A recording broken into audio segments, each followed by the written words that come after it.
Cumprimento a todos os meus irmãos com a paz de Jesus. Seja bem-vindo ao estudo da lição da Escola Sabatina número 9, Bendito que vem em nome do Senhor. Antes de começar, vamos orar.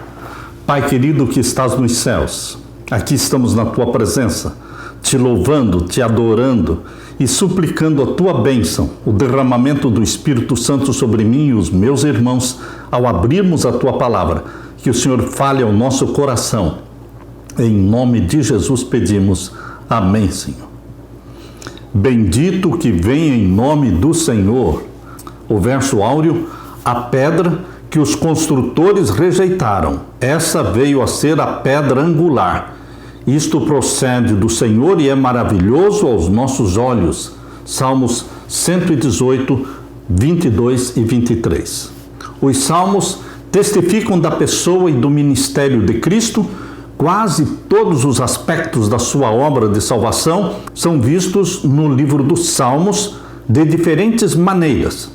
A vida e a obra de Cristo são prefiguradas e preditas nos Salmos, muitas vezes com notável precisão.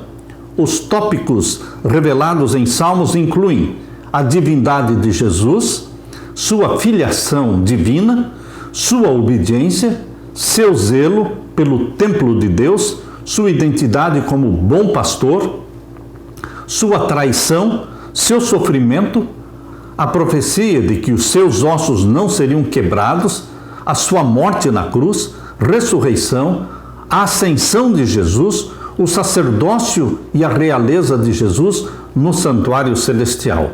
Está tudo ali, como predito muitos séculos antes que Jesus viesse em carne, tornasse um de nós. Não é de admirar que no caminho para Emaús, Cristo tenha apontado para o livro de Salmos ao falar sobre as profecias a respeito do seu ministério. Jesus queria que os discípulos encontrassem em Salmos evidências de quem ele era. Alguns salmos têm um cumprimento tipológico em Cristo, como, por exemplo, o Salmo 24, 45, 72 e 101, onde mostra Jesus como rei e juiz ideal, e no 88 e 102, falando das orações do servo sofredor, por meio de lamentos, por meio de ações de graças, por meio de louvores e clamores dos salmistas, por justiça e libertação. Ouvimos os ecos da oração de Cristo pela salvação do mundo. Meu querido irmão, Jesus é o bendito que veio em nome do Senhor para ser Salvador nosso. Aleluia! Na parte de domingo, divino pastor abnegado.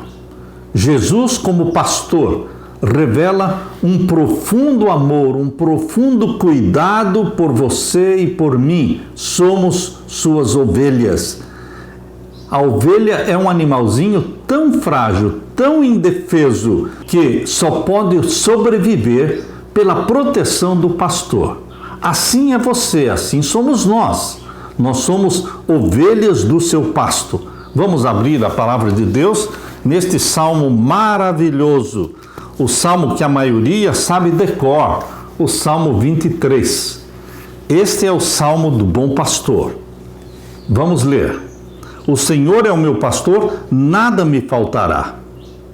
Se Jesus é o seu pastor, nada vai faltar. Águas cristalinas, pastos verdejantes, proteção. Deitar-me fazem verdes pastos, guia-me mansamente a águas tranquilas. Refrigera minha alma, guia-me pelas veredas da justiça, por amor do seu nome. Ainda que eu andasse pelo vale da sombra da morte, não temeria mal algum, porque tu estás comigo. A tua vara e o teu cajado me consolam. Preparas uma mesa perante mim na presença dos meus inimigos. Unges a minha cabeça com óleo e o meu cálice transborda. Certamente que a bondade e a misericórdia me seguirão todos os dias da minha vida e habitarei na casa do Senhor por longos dias. Meu querido irmão, este salmo diz tudo o que você e eu precisamos. Nós vamos encontrar em Jesus, o bom pastor. Esta figura de Jesus como bom pastor é a mais cativante, é a mais comum de todas as outras, porque nós, ovelhas, precisamos deste pastor divino, abnegado. Vamos ler também no Salmo 80, o Salmo 80 e o verso 1. Aqui mais uma vez: ó pastor de Israel, dá ouvidos, tu que guias a José como um rebanho, que te assentas entre os querubins, resplandece. Mais uma vez, a imagem de Jesus como bom pastor. E também no Salmo 78, vamos ler o verso 52. Mas fez com que o seu povo saísse como ovelhas e os guiou pelo deserto como a um rebanho.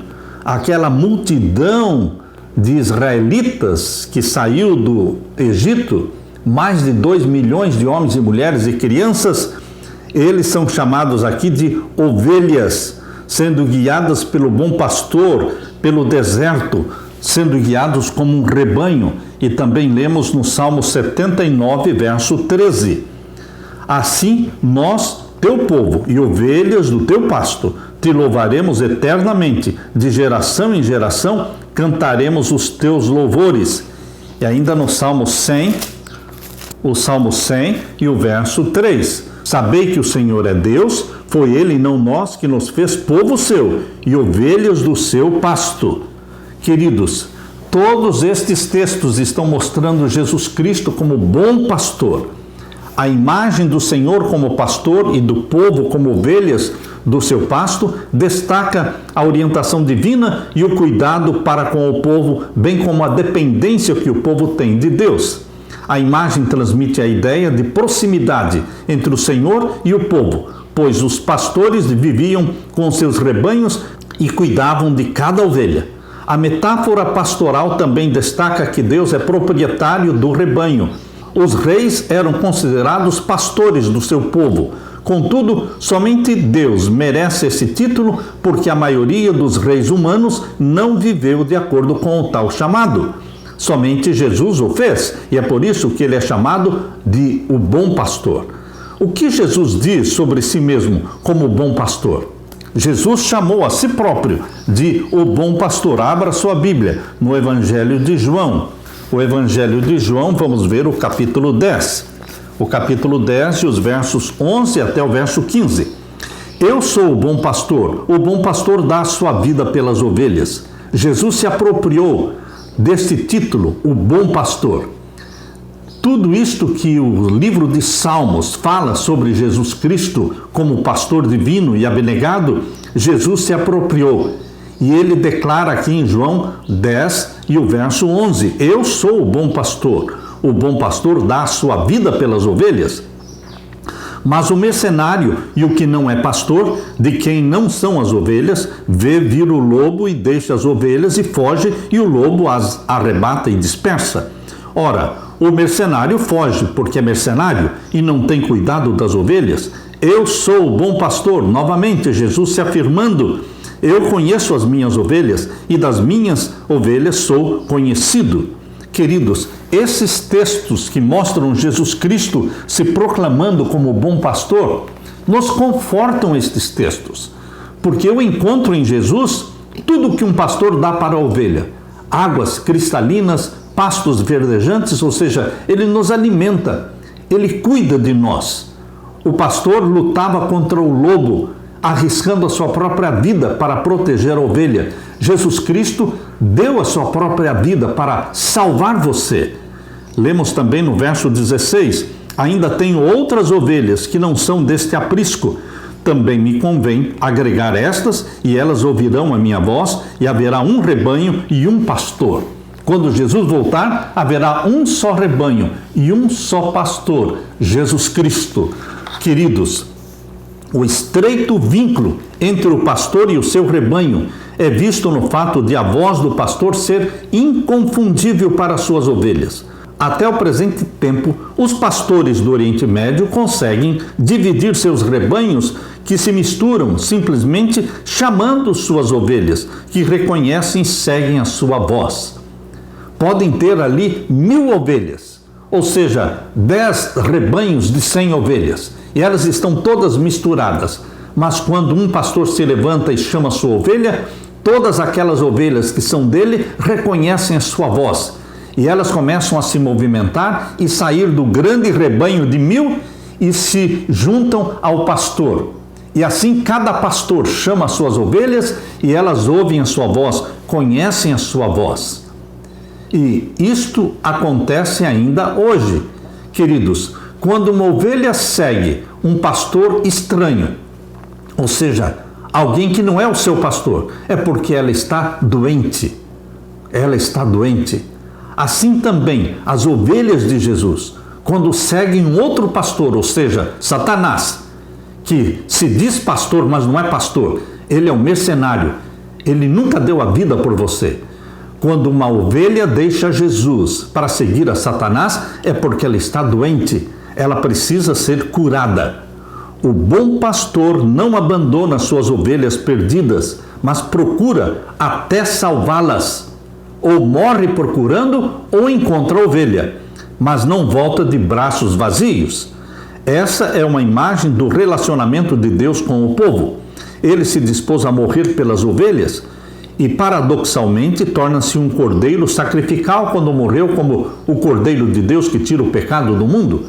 Jesus disse que chamaria suas ovelhas de outros apriscos, não somente do cristianismo, mas do budismo, do shintoísmo, do islamismo, do hinduísmo. Jesus Cristo tem suas ovelhas espalhadas em todas as religiões e Jesus as chamará: sai dela, povo meu.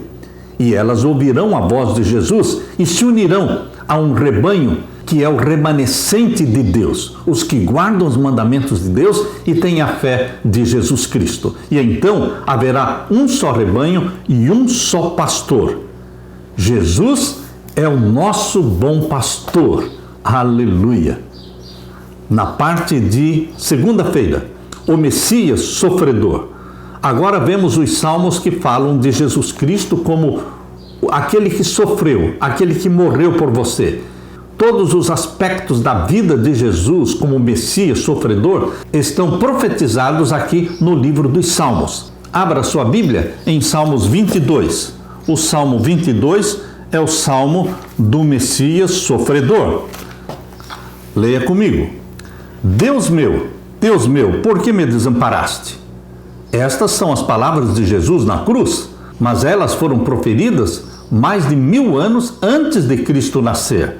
Deus meu, por que me desamparaste? Por que te alongas das palavras do meu bramido e não me auxilias? Jesus, na cruz do Calvário, se sentiu abandonado pelo Pai. Por quê? Porque ele se fez pecado. Jesus se fez pecado na cruz do Calvário, assumindo, incorporando os nossos pecados. E o pecado o fez se sentir separado do Pai. Por isso ele orou, dizendo: Deus meu, por que me desamparaste? E o verso 2: Deus meu, eu clamo de dia e tu não me ouves, de noite e não me sossego. Porém tu és santo, o que habitas entre os louvores de Israel. Em ti confiaram nossos pais, confiaram e tu os livraste. A ti clamaram e escaparam, em ti confiaram e não foram confundidos. Mas eu sou verme e não homem, opróbrio dos homens e desprezado do povo. Este verso 6, eu sou verme e não homem, está falando da situação de Jesus Cristo ao ser morto na cruz, desprezado como um verme, um opróbrio dos homens, desprezado do povo. Isto se cumpriu em Jesus. O verso 7, todos os que me veem zombam de mim. Isso se cumpriu na cruz do Calvário. Estendem os beiços e meneiam a cabeça, dizendo: confiou no Senhor, que o livre-o, pois nele tem prazer. Esta frase, confiou no Senhor, então que o Senhor o livre, esta frase foi proferida lá no Calvário, quando Jesus estava pregado na cruz. Verso 9, mas tu és o que me tiraste do ventre e o que me preservaste, estando ainda nos seios da minha mãe. Sobre ti fui lançado desde a madre, tu és o meu Deus desde o ventre da minha mãe. Não te alongues de mim, pois a angústia está perto e não há quem ajude. Muitos touros me cercaram, fortes touros de Bazã me rodearam, abriram contra mim suas bocas, como um leão que despedaça e que ruge, como água que derramei, e todos os meus ossos se desconjuntaram, o meu coração é como cera, derreteu-se no meio das minhas entranhas, a minha força se secou como um caco, e a língua se me pega ao paladar, e me puseste no pó da morte. Verso 16, pois me rodearam cães, o ajuntamento de malfeitores me cercou, traspassaram-me as mãos e os pés. Vejam aqui a profecia messiânica, feita mais de 1000 anos antes de Jesus morrer na cruz, mostrando que ele morreria pregado. Traspassaram-me as mãos e os pés. Assim como na cruz, pregaram as mãos e os pés de Jesus Cristo na cruz.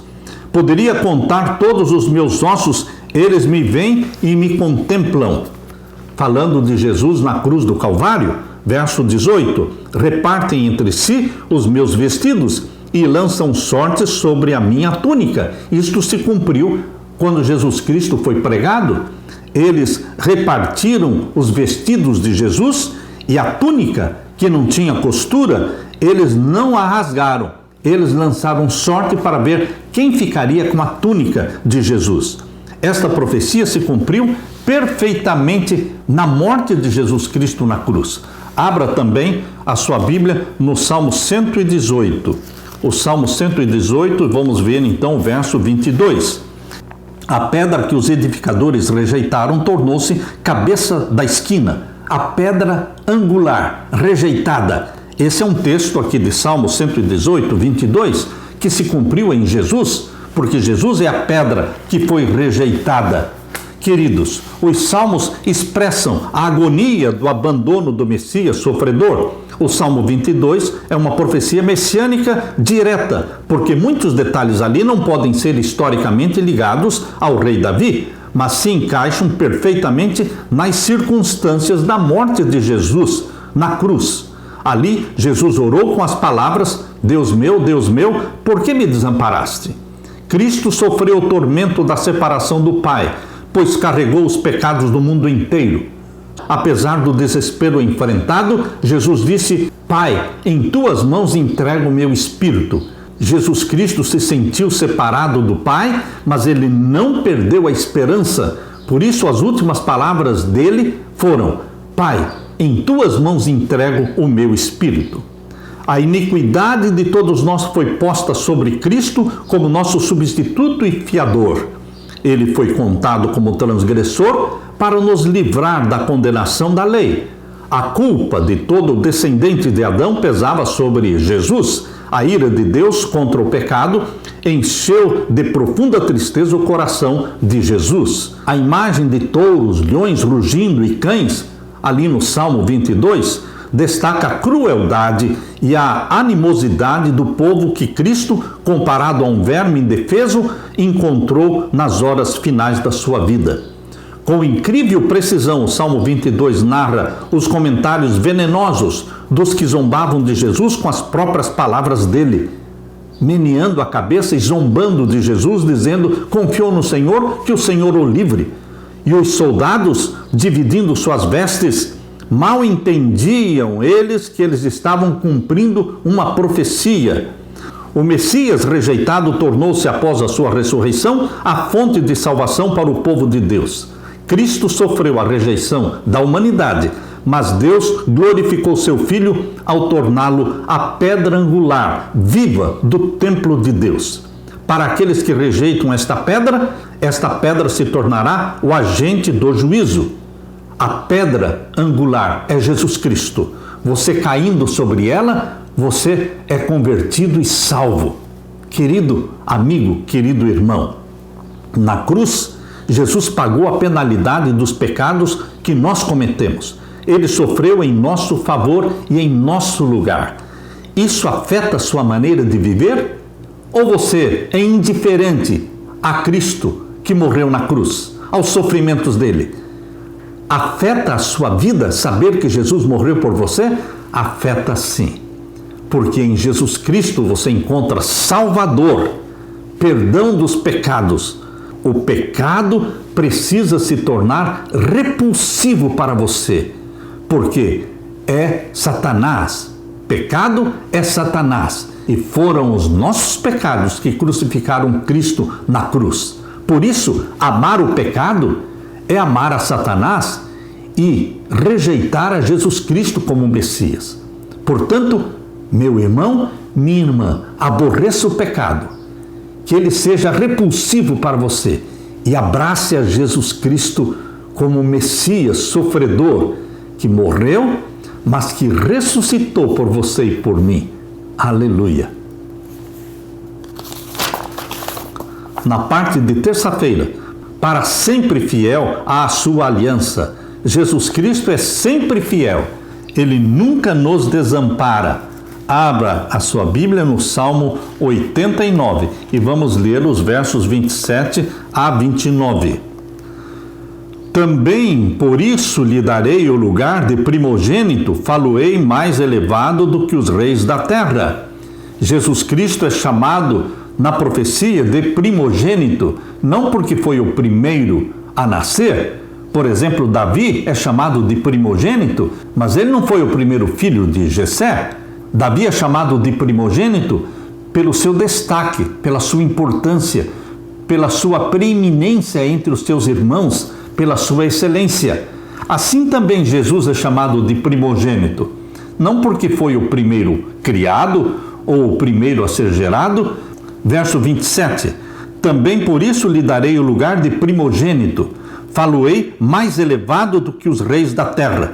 A minha benignidade lhe guardarei para sempre, e o meu conserto lhe será firme, e conservarei para sempre a sua descendência e o seu trono como os dias do céu. E ainda no Salmo 132, o Salmo 132, vamos ler os versos 10 a 12. Por amor de Davi teu servo, não faças virar o rosto do teu ungido. O Senhor jurou a Davi com verdade e não se desviará dela. Do fruto do teu ventre porei sobre o teu trono. Jesus Cristo é fiel à aliança que foi feita, porque ele não abandonou o seu povo. Assim como Davi é chamado de primogênito, embora sendo o caçula, o mais novo, Jesus Cristo é chamado também de primogênito pela sua excelência, pelo seu caráter. Jesus Cristo foi o único gerado pelo Espírito Santo no ventre materno e que já nasceu santo. Por isso, ele é o primogênito, porque foi o primeiro e o único a ser gerado pelo Espírito Santo já no ventre materno. O título primogênito não expressa o status biológico de Davi, visto que ele foi o 8º filho dos seus pais. Isso também ocorre com Jesus. Esse título significa a sua honra, a honra de Jesus e a autoridade especial de Jesus. Deus fez de Jesus o Rei Supremo sobre o mundo inteiro, quando o ressuscitou dentre os mortos. Quem é Jesus e o que ele fez por nós?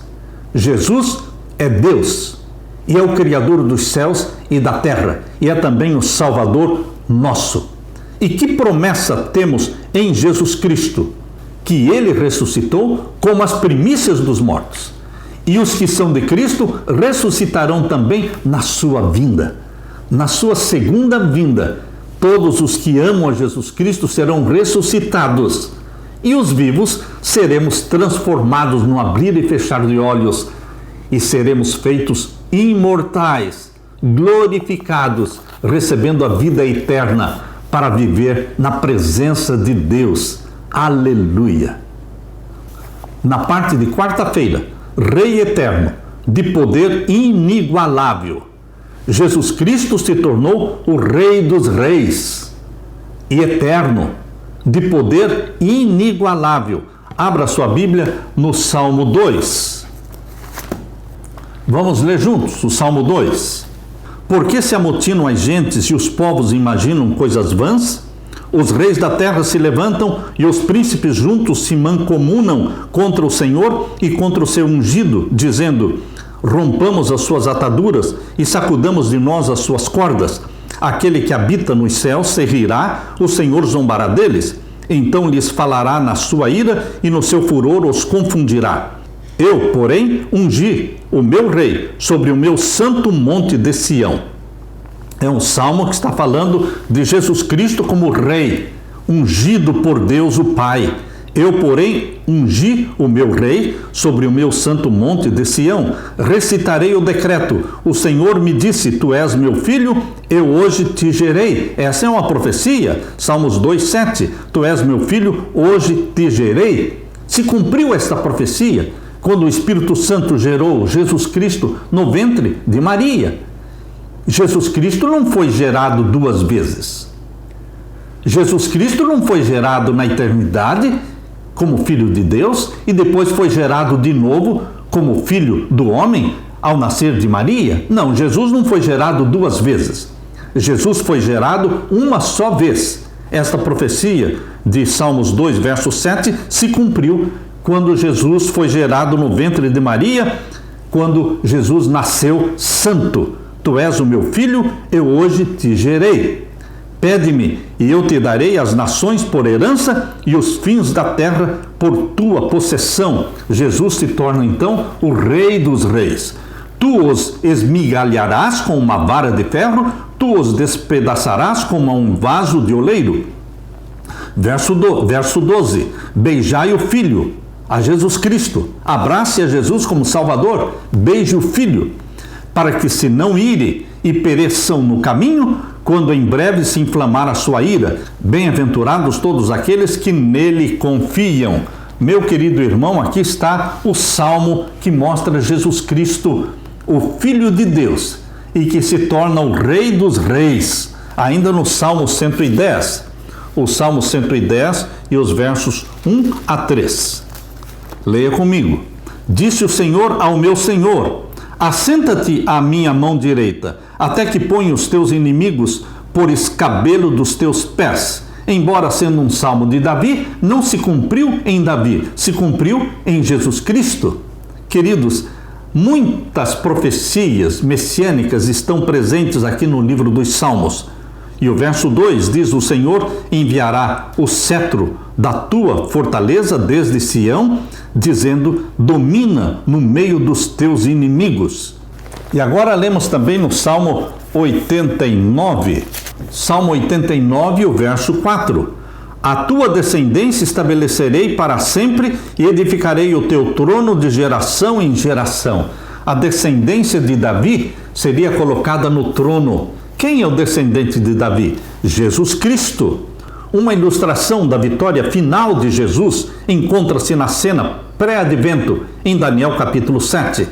Em Daniel capítulo 7 mostra que, depois do juízo feito em favor dos santos do Altíssimo, Daniel 7:22, seu reino eterno é estabelecido, Daniel 7:27, e por causa da cruz, a promessa do reino está assegurada. Jesus Cristo morreu na cruz, vitorioso, ressuscitou e subiu ao céu. E ele se tornou mediador e salvador nosso lá no santuário celestial.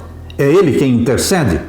Por cerca de 1800 anos, Jesus Cristo trabalhou como mediador e intercessor nosso no santuário celestial. Mas em 1844, de acordo com a profecia de Daniel 8:14, no final dos 2300 anos, Jesus iniciou a obra de juízo celestial, no Santíssimo do Santuário Celestial. E, queridos, o juízo celestial, ao ser concluído, a porta da graça vai se fechar e Jesus Cristo retornará à terra para buscar o seu rebanho, para levar o rebanho salvo e comprado pelo sangue de Jesus Cristo, para levar este rebanho, suas ovelhas, para o curral, para o aprisco do Pai eterno. Esta bênção é prometida a todos os que confiam em Jesus como Rei dos Reis, e o povo se alegra com o reinado soberano e justo do Messias, que também é o nosso Rei. É bom saber o que a profecia revela, que no fim o bem triunfará sobre o mal. Aleluia! Satanás é um poder vencido, derrotado. A cabeça da serpente já foi esmagada. Quando Cristo venceu na cruz, a cabeça foi esmagada. o poder e a vitória já pertencem a Jesus Cristo, que voltará para nos buscar. Aleluia! Na parte de quinta-feira, sacerdote eterno segundo a ordem de Melquisedeque. Melquisedeque não é Cristo, Melquisedeque não é um anjo, Melquisedeque não é o Espírito Santo, Melquisedeque é um homem que viveu na terra. Ele era um rei literal de uma cidade literal chamada Salém, que é a atual Jerusalém. Queridos, Melquisedeque era um rei conhecido de uma cidade conhecida, que viveu no tempo de Abraão, contemporâneo de Abraão. Ele foi escolhido para ser sacerdote do Deus Altíssimo, mas ele não era da linhagem de Levi. Por quê? Levi nem tinha nascido ainda no tempo de Melquisedeque. No tempo de Abraão e de Melquisedeque não existia ainda a tribo de Levi. Mas Deus escolheu Melquisedeque para ser sacerdote do Deus Altíssimo. E Abraão reconheceu Melquisedeque como sacerdote do Deus Altíssimo quando entregou a ele os dízimos de tudo que tinha conseguido na batalha. Na batalha para libertar o seu sobrinho Ló, ele trouxe os despojos e ele entregou o dízimo de tudo a Melquisedeque. Queridos, portanto, quando você lê em Salmos 110, abra sua Bíblia, Salmos 110, vamos ler os versos 4 a 7. Quando você lê sobre Melquisedeque, você está lendo sobre um rei que foi escolhido por Deus para ser símbolo de Jesus Cristo como rei e sacerdote. Jesus Cristo foi rei, Messias e sacerdote, e também juiz. Jesus Cristo reúne em torno de si vários títulos. E aqui nós lemos no Salmo 110. Vamos ler então a partir do verso 4. Jurou o Senhor e não se arrependerá. Tu és um sacerdote eterno, segundo a ordem de Melquisedeque. Qual era a ordem de Melquisedeque? Faça a distinção entre a ordem de Melquisedeque e a ordem de Arão. Arão pertencia à tribo de Levi. E todos os levitas eram da tribo sacerdotal. Mas nem todos os levitas eram sacerdotes trabalhando no lugar santo e no Santíssimo. Ali somente a família de Arão foi escolhida para ser sacerdote e sumo sacerdote. Mas todos os levitas trabalhavam no santuário. Então, os descendentes de Arão eram sacerdotes porque eles eram da genealogia levítica. Eles eram biologicamente da tribo de Levi. Mas Melquisedeque não foi escolhido como sacerdote por genealogia, por pertencer à tribo de Levi, porque ele não tinha genealogia sacerdotal, Melquisedeque não tinha, e também não era da linhagem de Levi. Mas ele foi escolhido por Deus, diretamente por Deus, que apontou Melquisedeque, rei de Salém, para ser sacerdote do Deus Altíssimo. Ele foi escolhido diretamente por Deus. Assim, Melquisedeque se tornou um símbolo de Jesus Cristo. Por quê? Porque Jesus Cristo também não era da família de Arão, Jesus Cristo também não era da linhagem de Levi, ele não era da tribo de Levi. E como é que Jesus Cristo se tornou sacerdote do Deus Altíssimo no santuário celestial? Por indicação feita diretamente pelo Pai. O Pai constituiu a Jesus Cristo sacerdote no santuário celestial. Assim como o Pai constituiu a Melquisedeque, assim ele constituiu também a Jesus Cristo, sem necessitar genealogia sacerdotal, sem pertencer à tribo de Levi. Por isso diz aqui que Jesus foi feito sacerdote segundo a ordem de Melquisedeque, da mesma forma como Melquisedeque foi constituído. Jurou o Senhor e não se arrependerá, tu és um sacerdote eterno, segundo a ordem de Melquisedeque. Esta é uma profecia que se cumpriu no sacerdócio de Jesus Cristo no santuário celestial. E aqui diz o verso 6. Julgará entre as nações, enchê-las-á de cadáveres, ferirá os cabeças de grandes terras. Pelo caminho descedentar-se-á no ribeiro e prosseguirá de cabeça erguida. Jesus Cristo, o sacerdote e também rei. Jesus Cristo é rei, é sacerdote, é Messias e é juiz. Os reis na terra não atuavam como sacerdotes. Por melhor que fosse o rei, ele não era sacerdote. Davi não era sacerdote. Reis e pessoas traziam sacrifícios aos sacerdotes, os quais os ofereciam. O Antigo Testamento não fala de Davi ou de outro rei exercendo o sacerdócio na ordem de Melquisedeque, porque é uma profecia. Salmo 110, verso 4, é uma profecia que se cumpriu em Jesus Cristo. Portanto, no Salmo 110, fala de Jesus Cristo como rei sacerdote distinto na história de Israel. Quais as implicações do sacerdócio superior de Cristo? Abra sua Bíblia em Hebreus, capítulo 7. Vamos ler aqui Hebreus, capítulo 7, verso 1. Primeiramente, verso 1 a verso 3. Porque esse Melquisedeque, que era rei de Salém, Jerusalém, sacerdote do Deus Altíssimo, ou seja, um rei conhecido de uma cidade conhecida, e que saiu ao encontro de Abraão quando ele regressava da matança dos reis e o abençoou, a quem também Abraão deu o dízimo de tudo, e primeiramente é por interpretação rei de justiça. Melquisedeque quer dizer rei de justiça, e depois também rei de Salém, que é rei de paz. E o verso 3 diz que Melquisedeque, na genealogia sacerdotal, não tinha pai nem mãe. Aliás, na genealogia sacerdotal, Melquisedeque nunca nasceu e nunca morreu. Ele não existe na genealogia sacerdotal. Por isso que diz aqui o verso 3, sem pai, sem mãe, sem genealogia, não tendo princípio de dias, ou seja, não nasceu, e não tem fim de dias, ou seja, não morreu, mas sendo feito semelhante ao Filho de Deus, permanece sacerdote para sempre. Melquisedeque foi constituído sacerdote diretamente por ordem de Deus, assim como Jesus. Jesus também não nasceu como sacerdote na genealogia da tribo de Levi. Quando você procura o nome de Jesus na linhagem sacerdotal da tribo de Levi, você não vai encontrar, ele não existe. Na linhagem sacerdotal de Levi, Jesus não nasceu e não morreu. Mas, queridos, nós estamos falando de genealogia sacerdotal. Na realidade, Jesus nasceu e morreu.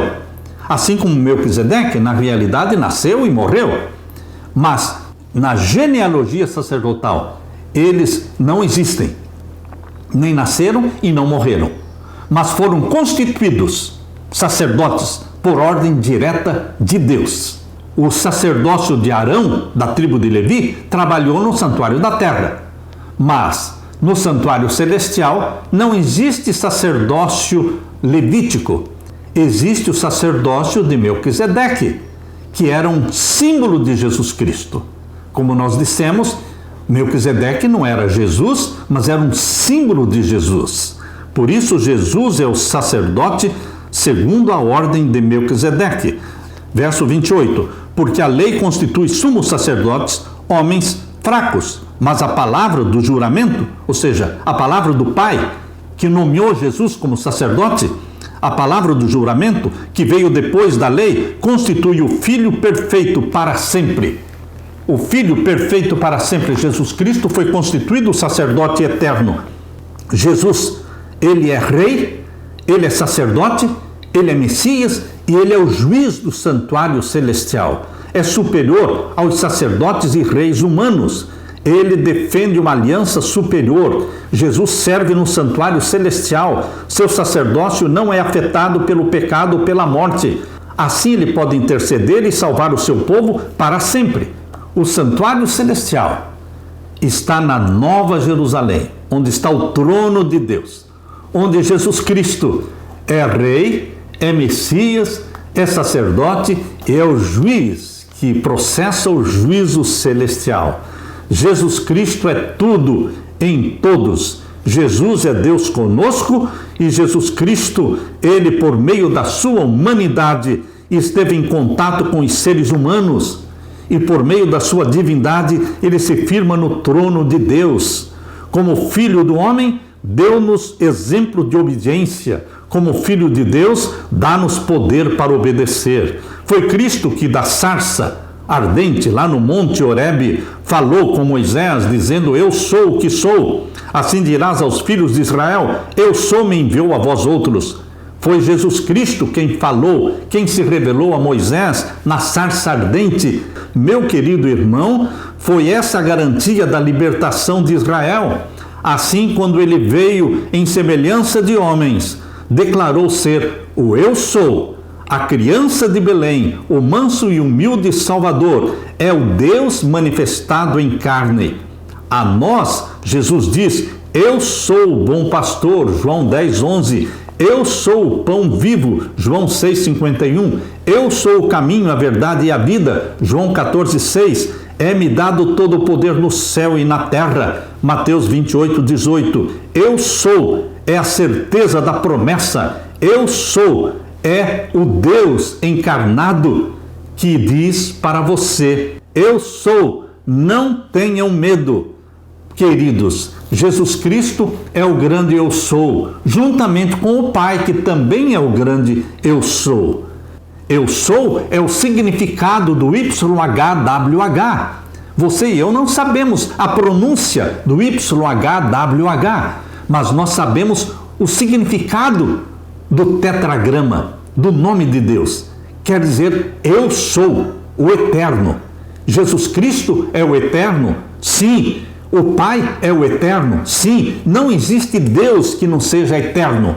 Se Jesus é Deus, e nós cremos que Ele é Deus, Ele é eterno, juntamente com o Pai. Aleluia! Bendito seja Deus. Deixa-me orar com você. Pai querido que estás nos céus, obrigado pelas revelações da Tua palavra. Obrigado por Jesus Cristo, Deus eterno. Obrigado, Pai querido, porque YHWH, o eu sou, se aplica ao Pai, ao Filho, ao Espírito Santo. Deus eterno, família divina eterna. Obrigado, Pai amado, pelo Salvador Jesus Cristo, que se tornou um de nós, se tornou Deus homem e continuará sendo Deus homem para todos sempre. Derrama sobre mim e os meus irmãos o Espírito Santo, para que Ele viva em nós. Em nome de Jesus que pedimos e agradecemos. Amém. Deixo com você, meu irmão, minha irmã, a paz de Jesus. Amém.